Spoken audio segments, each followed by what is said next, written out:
เอาฝากถึงกู้ภัยลาวเนาะมื้อนี้เนาะสบายดีพ่อแม่พี่น้องชาวลาวมาพบมาพอกันอีกแล้วมื้อนี้สบายดีข้าพเจ้าเสื้อสภาไซ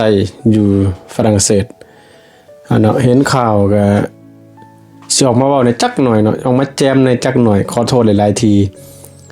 ที่บ่ได้ออกมาโดนแล้ว 2-3 มื้อแล้วอาทิตย์นึงนะคันสิเว้ากันได้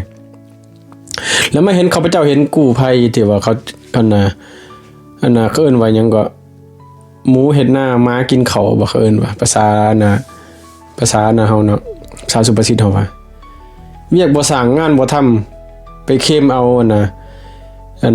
ไปเข้มเอาผลงานได้จังได๋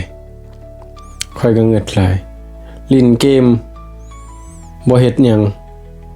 แล้วไปเข้มเอาผลงานได้ใบหย่อได้ใบหาเหี่ยวหยังของมันลาวแดงนั่นแหละก็บ่ฮู้ดอกมันเฮ็ดจังได๋มันบ่เบิ่งบ่ผลงานจังได๋จังให้มันบ่เบิ่งว่าเฮ็ดการเฮ็ดวงเฮ็ดเวียกจังได๋ฮะคือบ่เบิ่งแน่เขาเฮ็ดเวียกแนวใดนะใบหย่อๆนั้นแม่นหยังใบเห็นนั้นมีประโยชน์อีหยังในใบหย่อๆนั้นน่ะให้เขาเจ้าน่ะมันมีประโยชน์อีหยังไหนค่อยถามหน่อยมันรัฐบาลลาวแดงให้ใบหย่อๆนะ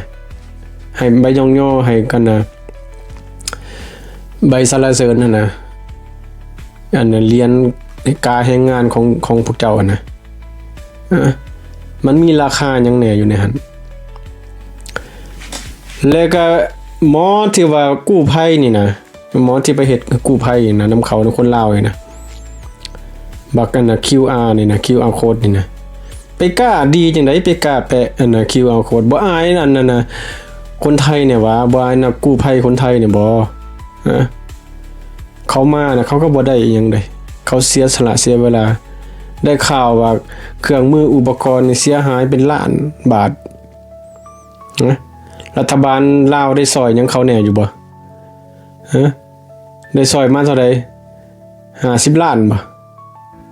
ได้ซอยมา100ล้านบ่100ล้านกีบเป็นหยังได้100ล้านกีบเขาก็บ่เอาซ้ำ100ล้านกีบเขาก็ไปเอาบริจาคไปให้นะ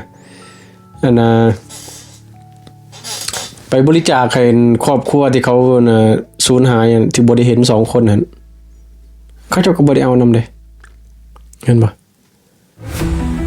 รัฐบาลลาวบ่ได้ไปเบิ่งหยังเลยครอบครัวคนที่เขาสูญเสียหายท่านบ่ไปให้กำลังใจหยังเขาเลยมีแต่คนไทยเขาให้กำลังใจ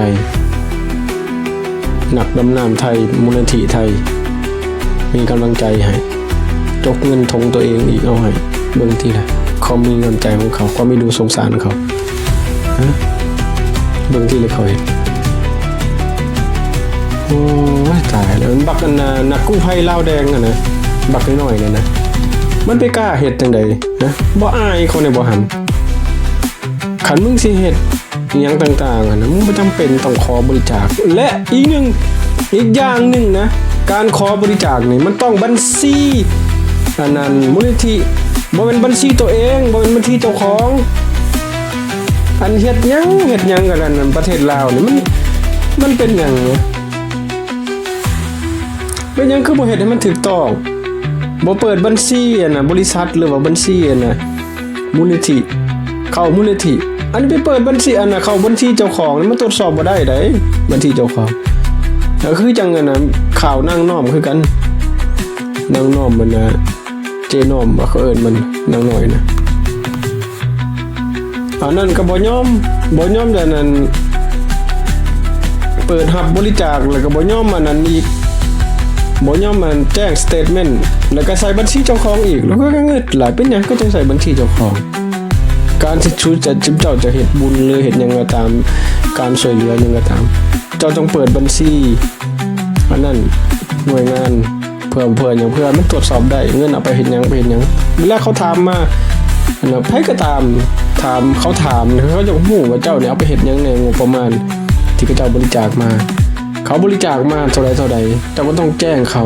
ว่าตัวนี้เขาใช้ขั้นตอนนั้นขั้นตอนนี้ใช้ให้หน่วยงานนั้นหน่วยงานนี้ก็ว่าไป